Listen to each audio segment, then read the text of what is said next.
Amados irmãos, com a paz do Senhor, eu sou a professora Aurivane, professora da Escola Bíblica Dominical, aqui no Tempo Central, em Paraipaba.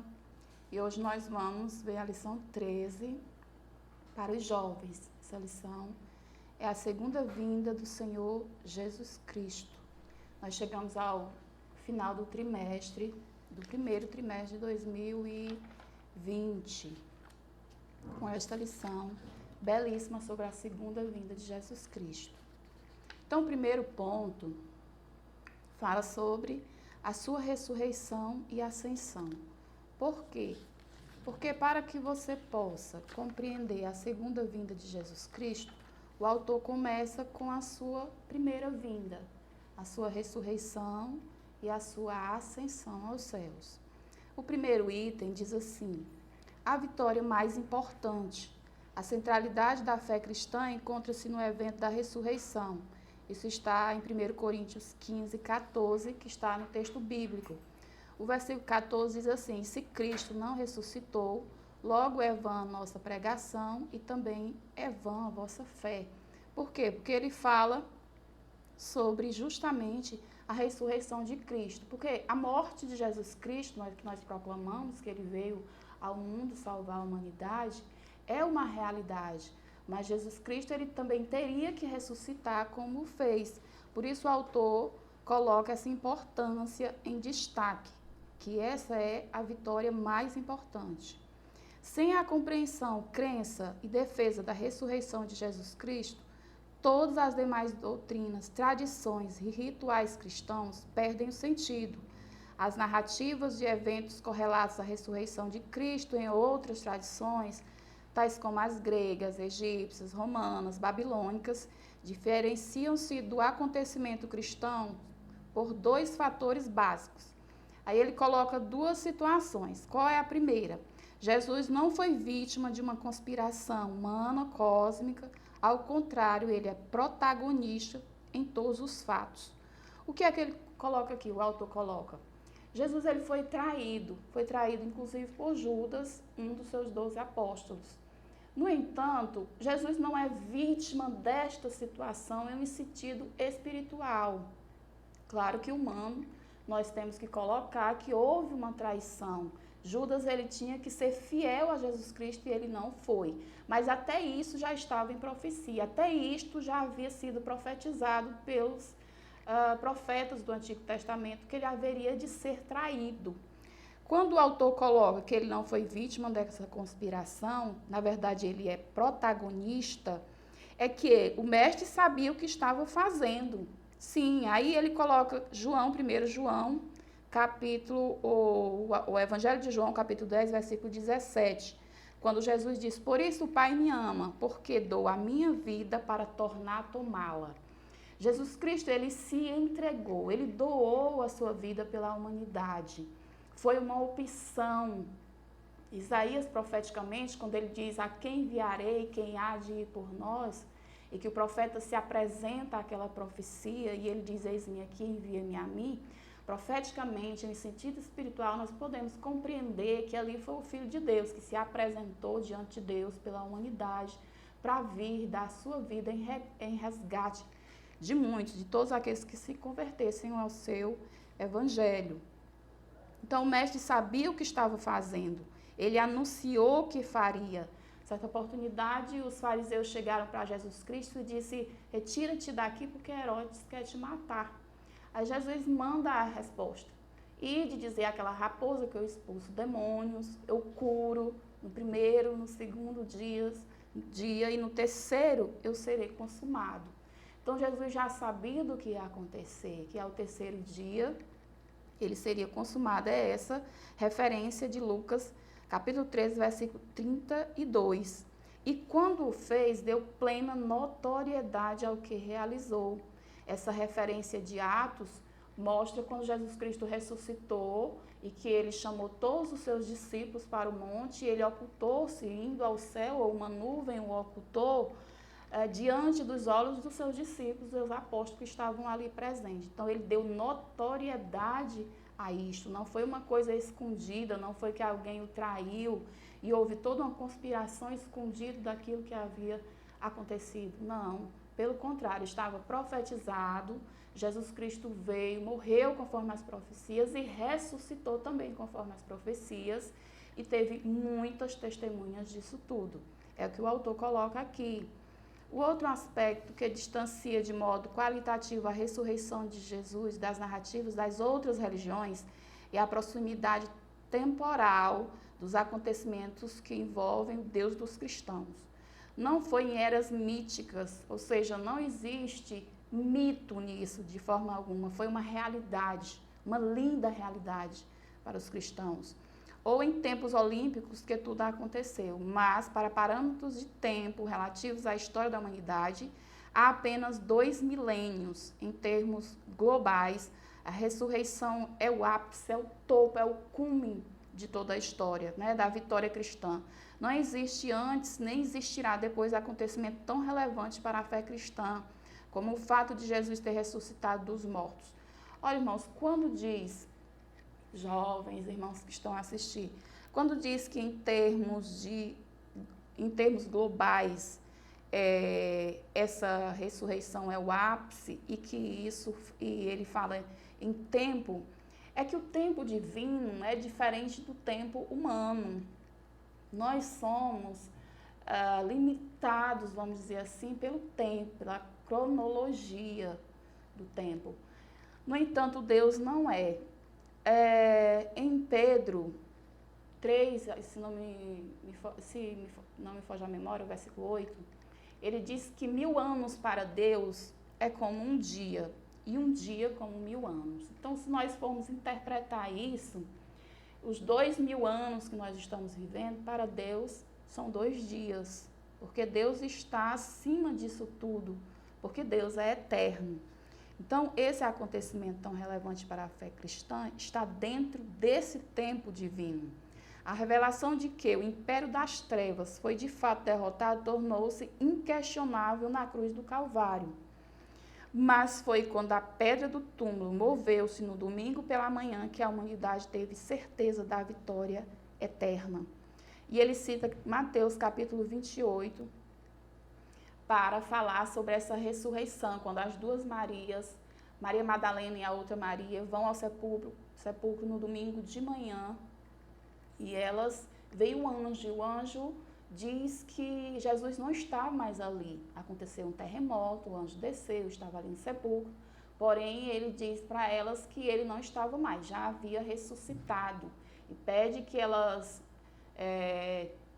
tinham que ir à Galileia, que lá elas veriam o Senhor. E quando elas vão no caminho, o próprio Jesus Cristo se apresenta a elas, e elas se prostram aos seus pés, o adoram, e Jesus diz que elas continuem o seu caminho, e em seguida ele se apresenta a todos os seus discípulos que se uniram ali na Galileia para vê-lo já ressuscitado. E a Escritura diz que eles creram e outros ainda ficaram duvidando.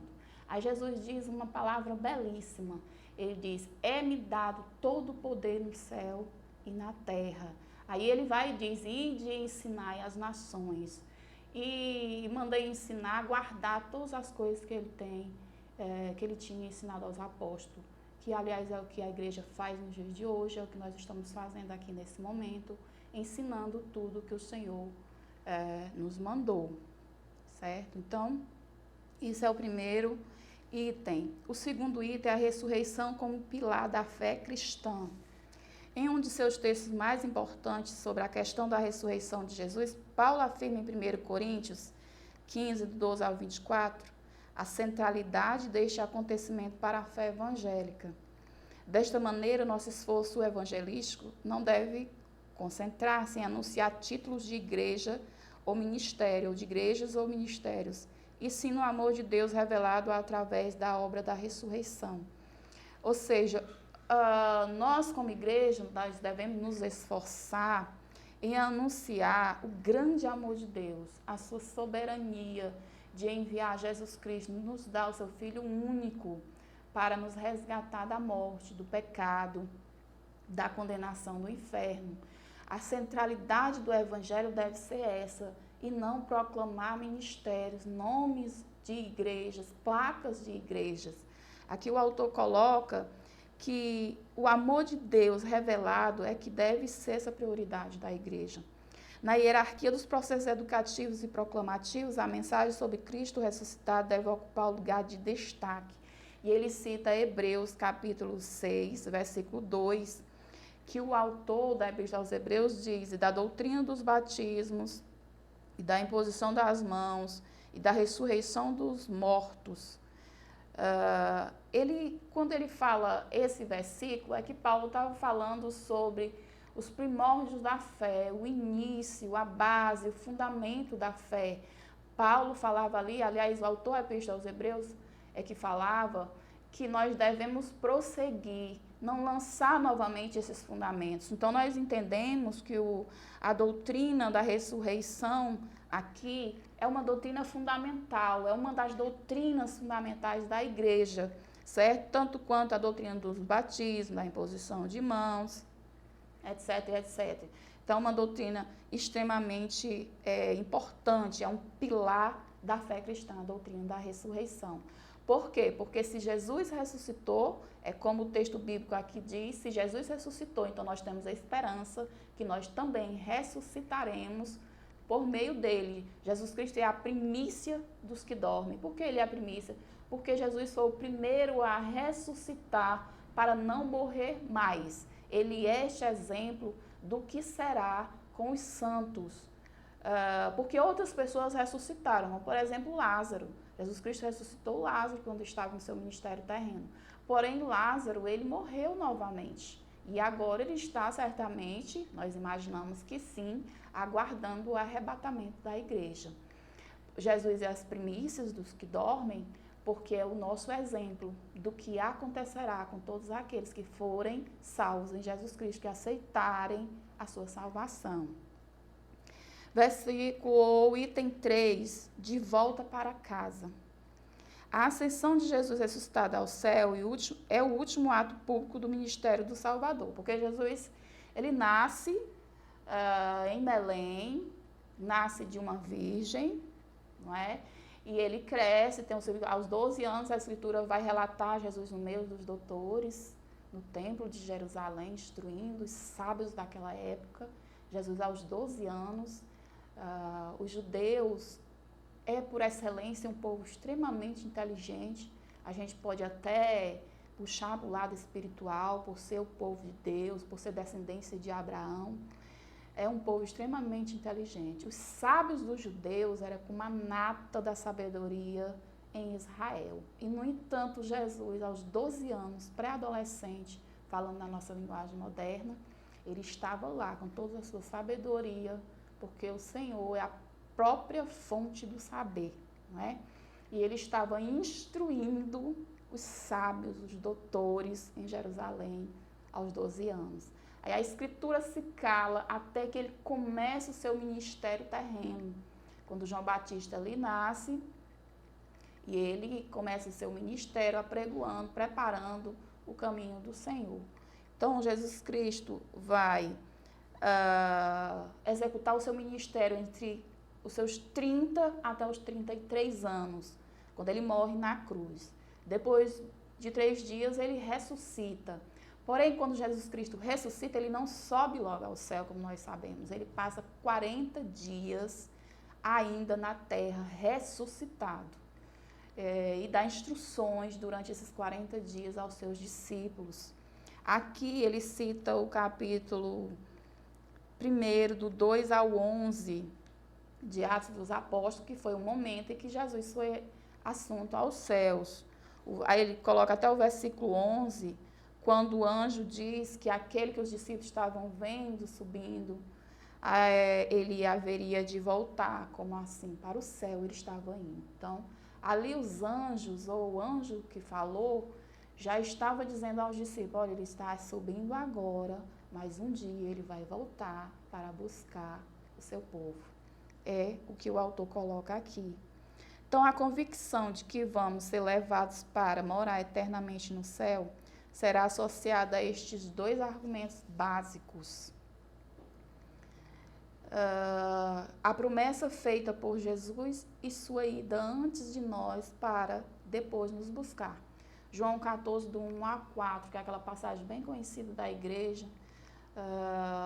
Não se turbe o vosso coração, credes em Deus, credes também em mim, na casa do meu pai há muitos morados, se não fosse assim eu não teria dito, pois vou preparar lugar. E se eu for, vos preparar lugar, virei outra vez para vos levar, para que onde eu estiver, estejais vós também.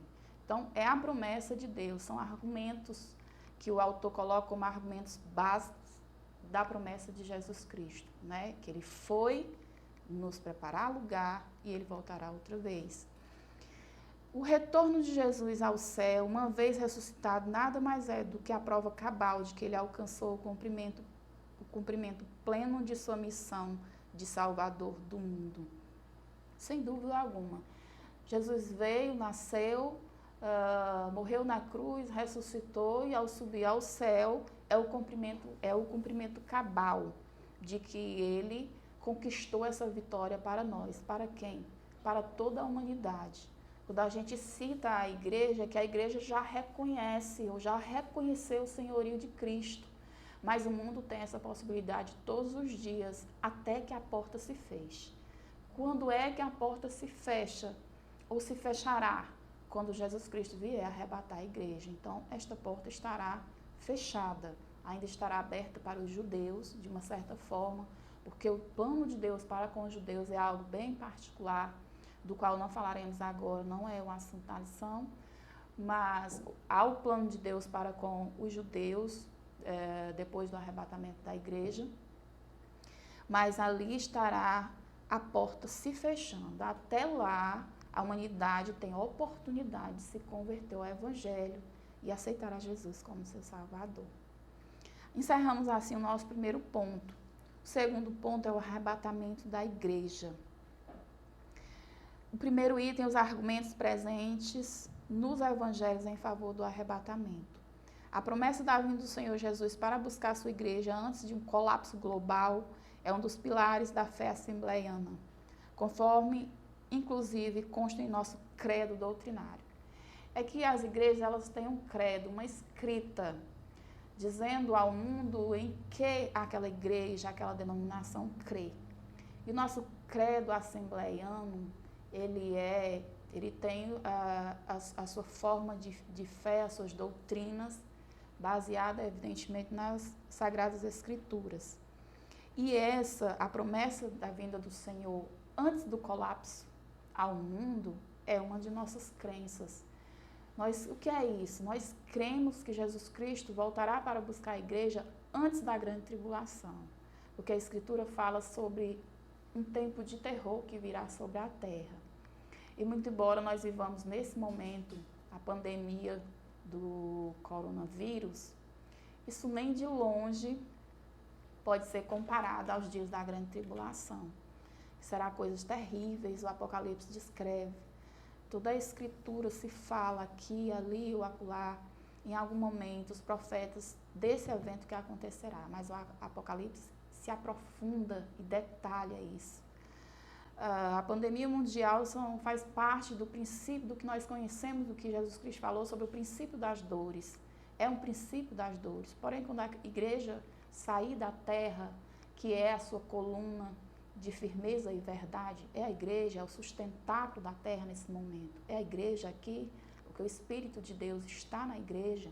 Isso foi Jesus Cristo quem falou, que ele iria para o Pai, mas enviaria outro Consolador, que estaria conosco até a consumação dos séculos. Então, o Espírito de Deus está na igreja. Quando a igreja for arrebatada, o Espírito Santo irá levar a igreja ao encontro de Jesus Cristo para o céu. Então, a terra estará no caos. Evidentemente que esses 7 anos de tribulação será terrível, especialmente para Israel. Mas todo o mundo sofrerá com isso. Todo o mundo. Então, é o que o autor coloca. Conforme, inclusive, consta no nosso credo. A respeito da existência de outras abordagens escatológicas, escatologia é a doutrina das últimas coisas, nós adotamos uma compreensão de que haverá um tempo de juízo e terror sobre a humanidade e que antes destes tempos sombrios estabelecerem-se, Cristo Jesus voltará glorioso para poupar sua igreja da provação que haverá sobre a humanidade. Os evangelistas discutem a questão das últimas coisas a partir dos discursos de Jesus, dos textos de Mateus e Marcos, e registram o caráter repentino e imprevisível da vinda do Senhor Jesus Cristo. Ora, nós sabemos, nós somos informados pela Escritura de que Jesus virá. Porém, do dia e hora ninguém sabe, disse Jesus Cristo. É por isso que a igreja ela precisa estar alerta, ela precisa estar atenta.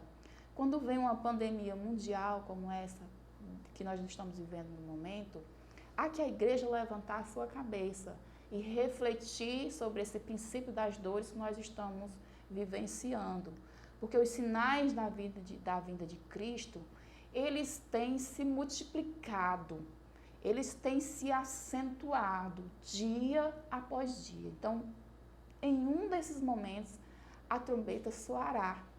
E a igreja precisa estar preparada espiritualmente e também vigilante. Quando Jesus fala sobre a parábola das 10 virgens, o que vai diferenciar as 5 nécias das 5 prudentes é justamente aquele azeite de reserva, é justamente a vigilância delas, de estarem ali preparadas, porque elas estavam preparadas para a chegada do noivo. Então, a igreja do Senhor, ela deve estar preparada para a volta de nosso Senhor e Salvador Jesus Cristo.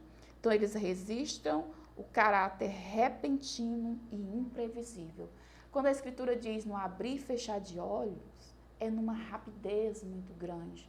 Não dá tempo de se arrepender, não dá tempo de se humilhar, não dá tempo de voltar atrás nos seus posicionamentos, não dá tempo limpar-se espiritualmente de algum pecado que esteja fazendo. Então, se eu cometo algum erro, eu preciso arrepender-me urgentemente, procurar me reconciliar com o Senhor urgentemente, porque quando a porta se fechar, pronto, ficarão os clamores na terra e eu não terei outra oportunidade, ou nós não teremos outra oportunidade.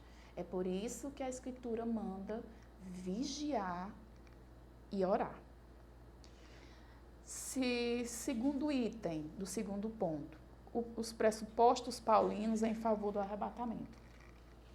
Ou seja, o que se supõe anteriormente, de acordo com Paulo, o apóstolo. Os textos mais associados à questão do arrebatamento são aqueles presentes na literatura paulina, sendo os dois mais relevantes de 1 Tessalonicenses 4, do 13 ao 17, e 1 Coríntios 15, do 51 ao 54, que inclusive o capítulo 15 é o tema desta lição.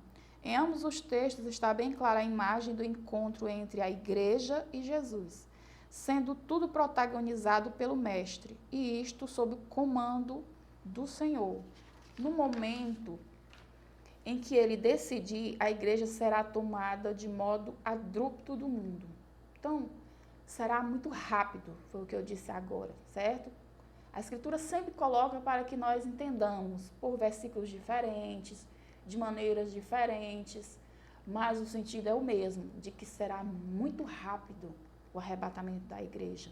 Então, o autor aqui coloca uma tomada de modo abrupto no mundo, porque serão arrebatados os salvos de todas as eras, desde o primeiro salvo lá na história da humanidade, no começo de tudo, lá do Gênesis, até o momento em que a trombeta soar. Os vivos serão transformados, arrebatados no abrir e fechar de olhos, e os mortos de todas as eras, eles ressuscitarão no corpo incorruptível. E tanto os mortos ressuscitados em um corpo incorruptível, como os vivos transformados, eles subirão no mesmo momento ao encontro do Senhor nos ares. Então será para quem subir uma coisa linda e para quem ficar um desespero sem precedentes na história da humanidade. Em 1 Tessalonicenses 4, do 13 ao 17, Paulo faz uso de uma imagem política muito comum em sua época.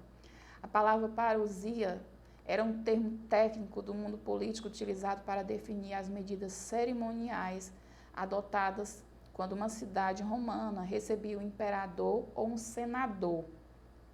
Em resumo, a parousia acontecia da seguinte maneira: os cidadãos preparavam os festejos de recepção e quando a autoridade, um senador ou o próprio César, chegava, a população saía em seu encontro fora dos muros da cidade e recepcionava-os e depois entravam para celebrar a visita real. Então, Paulo utiliza aqui algo político, numa visão política da sua época, como acontecia com as autoridades romanas.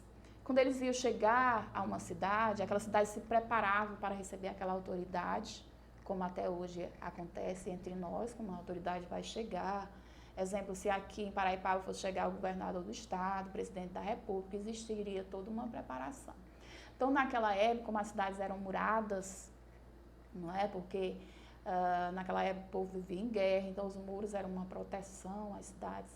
Quando as autoridades iam chegar, o César de Roma, ou um de seus governadores das províncias, aquele povo tinha toda uma preparação e saiu fora da porta para recepcionar aquela autoridade. Em seguida, eles entravam na cidade para celebrar essa visita real. Essa parte realizada pela população quanto à recepção da personalidade visitante também possui um termo técnico. Este é o termo que o apóstolo Paulo utiliza em 1 Tessalonicenses 4,17. 4,17 diz que nós estaremos para falar a respeito do encontro com o Senhor. Então, quando ele diz sobre 1 Tessalonicenses 4,17, é o encontro com o Senhor nos ares.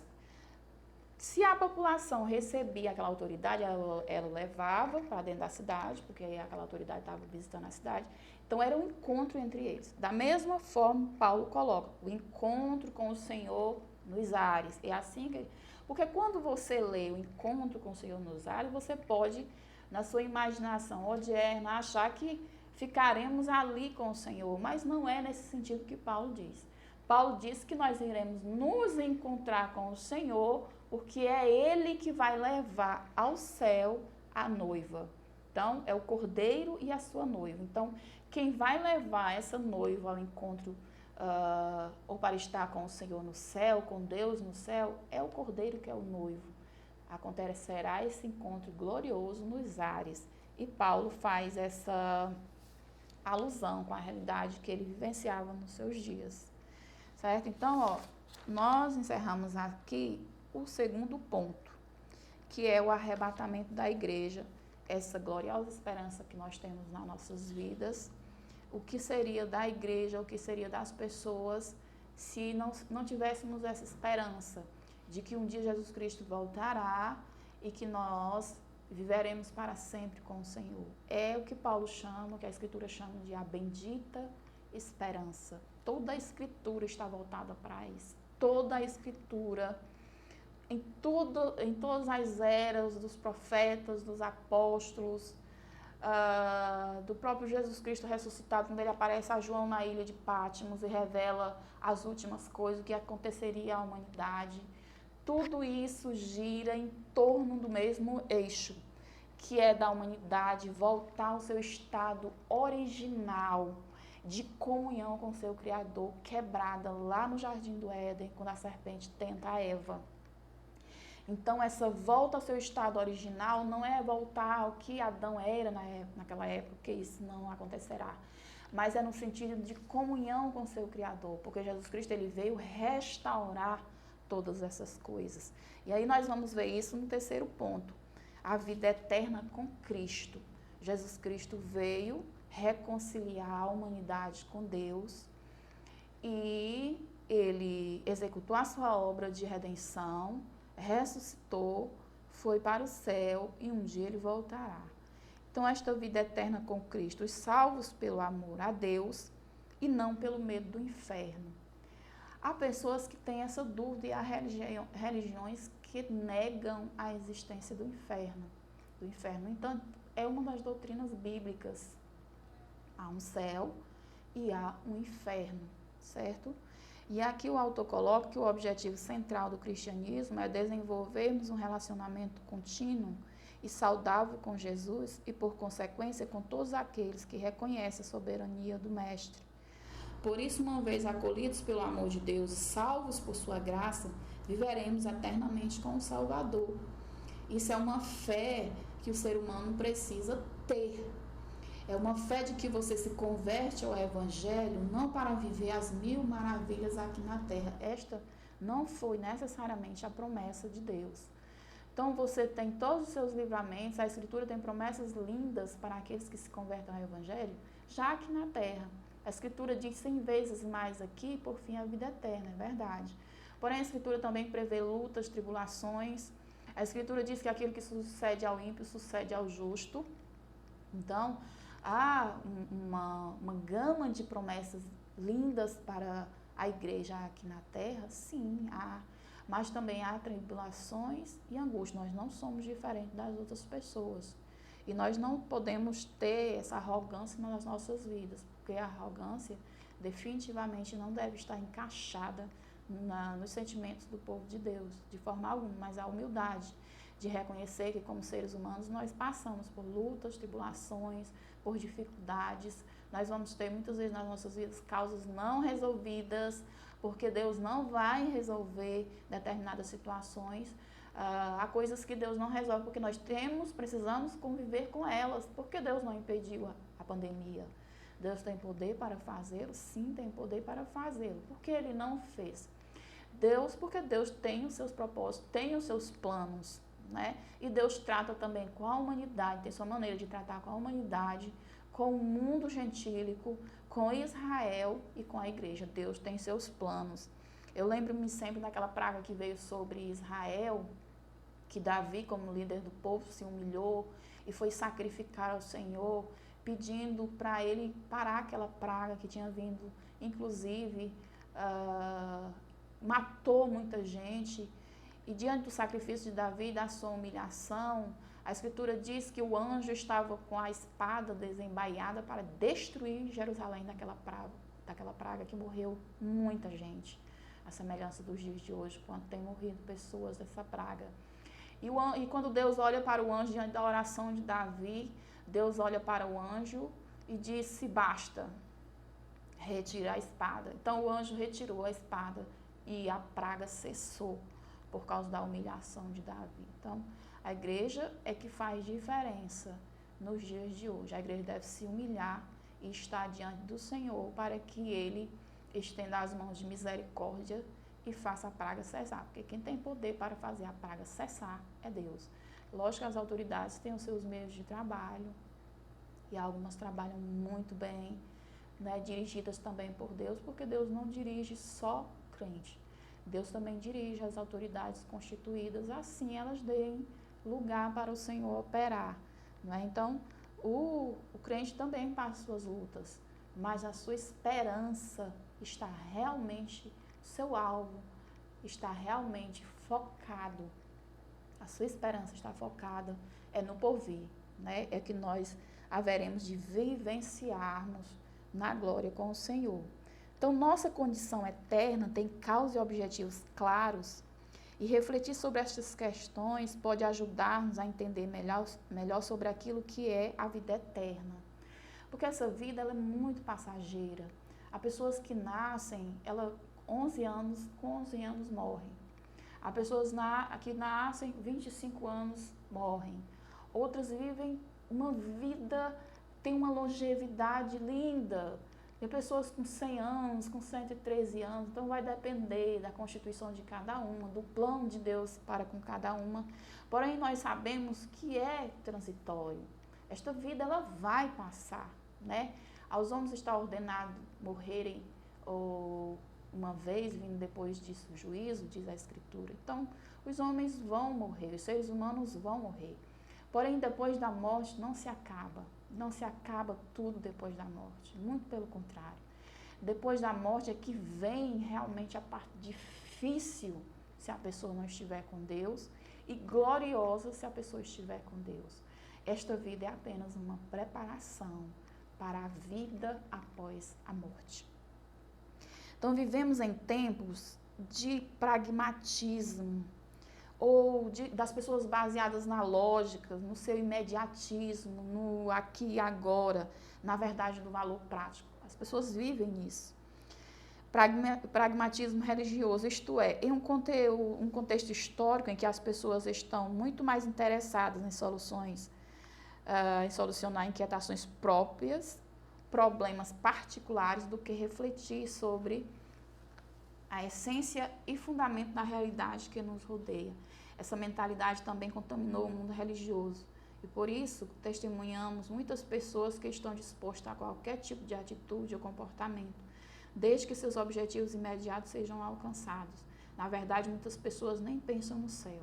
Estão muito bem em suas vidas medíocres e materialistas na terra, que elas querem ter certeza de que não irão para o inferno.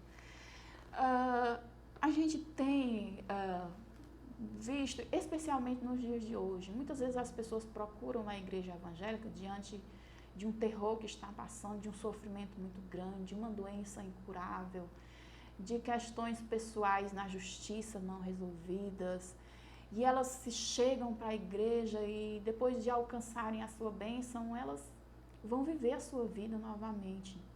O que o autor coloca de uma vida medíocre, de objetivos imediatos. Elas querem alcançar isso. E essas pessoas, muitas vezes, algumas até se achegam à igreja, mas pura e simplesmente por medo do inferno, e não por amar a Jesus Cristo, por querer viver com Ele, porque elas compreendem que muitas delas compreendem que há um inferno, e que o inferno não é uma coisa boa, absolutamente. O inferno é o desespero total, né? É o sofrimento eterno. Você imagina que você sofre sobre a terra e você passa um sofrimento de 1 ano e 2 anos, isso ali acaba com você, aquele sofrimento. Agora, já pensou um sofrimento eterno para sempre? É uma coisa desesperadora. Se o ser humano refletir sobre isso, ele com certeza, quase que automaticamente, ele vai se chegar aos pés de Cristo. No entanto, o que o autor coloca aqui é que isso deve ser por amor a Cristo, deve-se amar o Evangelho, as coisas de Deus, porque as coisas de Deus são lindas, são maravilhosas. Tudo que é de Deus traz paz, traz amor, traz harmonia, tem compaixão, tem misericórdia. As coisas de Deus são assim, né? As coisas de Deus são lindas. Em Provérbios capítulo 15, versículo 24, diz que para o sábio o caminho da vida é para cima, para que ele se livre do inferno que está embaixo. Então, nós devemos olhar para o alto, nós devemos buscar as coisas de Deus, deixar essa questão imediatista, essas inquietações de interesse próprio e buscar a vida eterna, que é o mais importante para o ser humano, certo? O segundo item é a celebração eterna. Não somos salvos para desaparecermos na eternidade, também não viveremos como seres inconscientes na eternidade. Ou seja, como se tudo o que somos hoje, memória, sentimentos, identidade, tivesse sido apagado. Ao contrário, a Escritura revela que vivemos conscientemente nos céus. Saberemos quem é Jesus e lembraremos do que Ele fez por nós. Claro que quando a pessoa vai para o céu, a Escritura diz que quando formos arrebatados, nós seremos como anjos de Deus. Então, a constituição dos anjos é mais ou menos a constituição do salvo, quando for para lá. Você vê que quando a Escritura fala dos anjos, a facilidade que eles têm de vir do céu para cá e retornar para lá, é muito grande essa facilidade. E a maneira como eles se materializavam na época de Abraão, que eles apareciam a Abraão e eles até se alimentavam, os anjos, a Escritura fala sobre isso, né? Então, essa consciência nós teremos no céu igualmente. Não é que os sentimentos serão anulados, a pessoa não se lembra mais de nada, não. Só que a igreja terá um corpo glorificado. Como a igreja é transformada, como os salvos eles serão transformados para poderem estar no céu. Por que eles serão transformados? Porque a Escritura diz que carne e sangue não herdarão o reino dos céus. Por que carne e sangue não herdará? Porque porque os santos, quando eles forem arrebatados, eles serão transformados, né? Seremos realmente nova criatura em tudo, corpo, alma, espírito, porque assim como Deus é trino, Pai, Filho e Espírito Santo, assim também o Senhor nos fez uma triunidade, corpo, alma e espírito. E os três serão transformados em um corpo semelhante ao corpo de Jesus Cristo. O terceiro item, o regresso ao estado de plenitude. O desastre do Éden maculou a humanidade de várias formas: pecado, sofrimento, dor, morte. Irmãos, olha, essa parte aqui em Romanos 8, 19 ao 23, fala sobre quando o pecado entrou no mundo, ele atingiu, não foi só a humanidade, ele atingiu a terra inteira. E Paulo diz que esta criação, ela geme, ela está gemendo. E ele diz que não somente a criação, até nós mesmos, os salvos, nós aguardamos a nossa transformação também. Os filhos de Deus aguardam também essa transformação. Aí o autor vai e coloca que essa humanidade ela foi maculada pelo pecado. É por isso que Jesus Cristo diz: eis que faço novas todas as coisas. Porque o pecado, ele maculou a criação de Deus. Tanto o ser humano, como todo o mundo que Deus criou.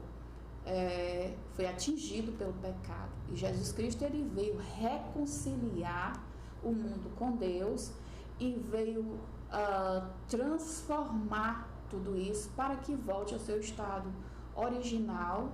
E para isso ele fará novas todas as coisas. Então, olha, contudo, nosso Senhor restaurará todas as suas promessas em nossa vida celestial. Não haverá mais oportunidade para a operação do diabo, pois este será finalmente condenado.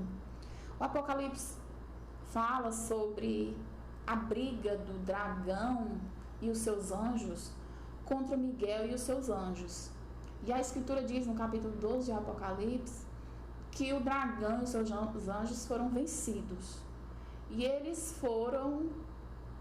caíram dos céus à terra. Só que a Escritura diz que ai dos que habitam na terra. Daí ele diz: porque o diabo desceu a voz e tem grande ira, sabendo que o seu tempo se aproxima. Por quê?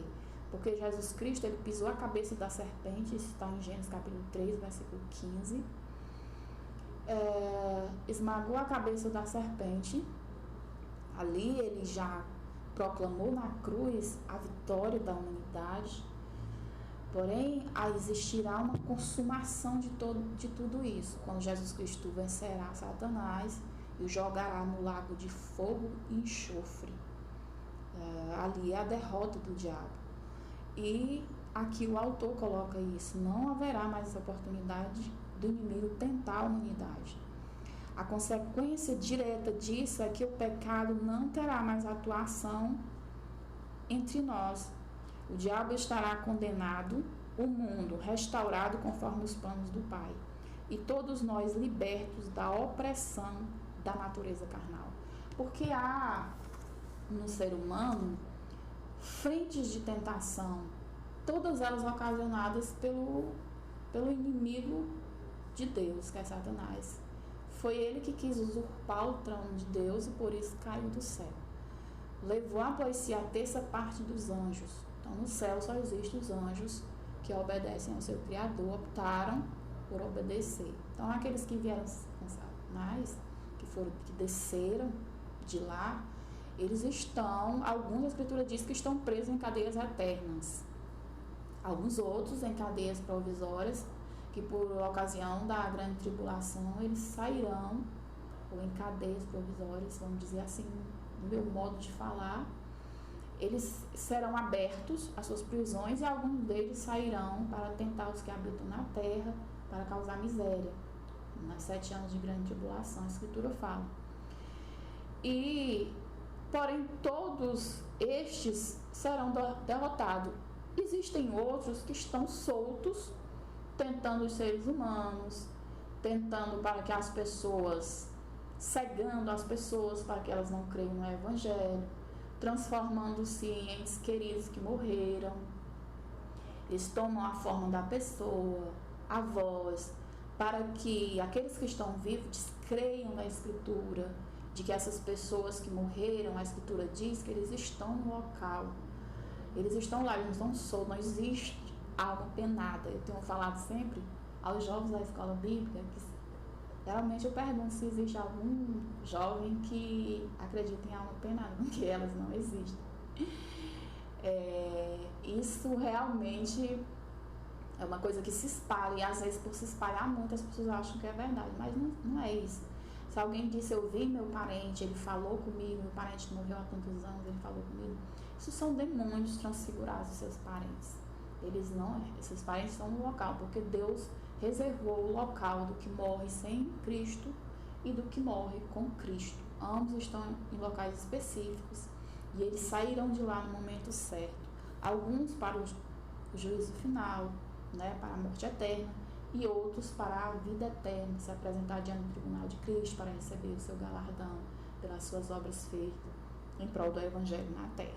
Então, a Escritura fala aqui sobre isso. Então, irmãos, olha, eu gostaria de ler para os irmãos, para nós encerrarmos essa escola e esse trimestre lindo que nós vivenciamos dessa lição 3 da segunda vinda de Jesus Cristo. Apocalipse capítulo 22 e versículo 17. E o Espírito e a esposa dizem, vem. A esposa aqui é a igreja. Por quê? Porque no capítulo 22 a igreja ali já está descrita como já com o seu noivo. É a noiva do Cordeiro. E aí quando ela sobe, ela é a esposa. Então o Espírito e a esposa dizem, vem. E quem ouve, diga, vem. E quem tem sede, venha. E quem quiser, tome de graça da água da vida. Quem é que tem sede? O que é isso? Qual é o contexto dessa situação? Ter sede é ter necessidade das coisas de Deus. É ter necessidade de se livrar desse mundo tão conturbado, das coisas que o atribulam aqui, o que nos atribulam aqui. Essa sede é querer se aproximar das coisas de Deus, daquilo que Ele nos oferece, não somente aqui, mas também no porvir. Então aqui o Espírito e a esposa dizem, vem. E a Escritura sempre fala nessa água, que é a ânsia do ser humano. O ser humano tem um local especial na sua vida para Deus, que só é suprido pela presença de Deus. Se Deus não está nessa posição na sua vida, está faltando.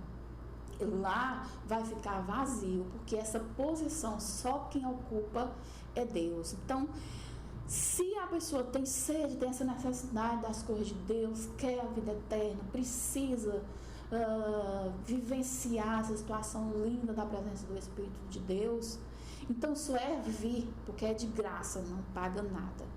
Jesus Cristo disse em João capítulo 7, versículo 37, por ocasião da festa dos tabernáculos, ele subiu à festa no último dia da festa, no grande dia, né, da festa, ele pôs em pé e gritou, quem tem sede, venha a mim e beba.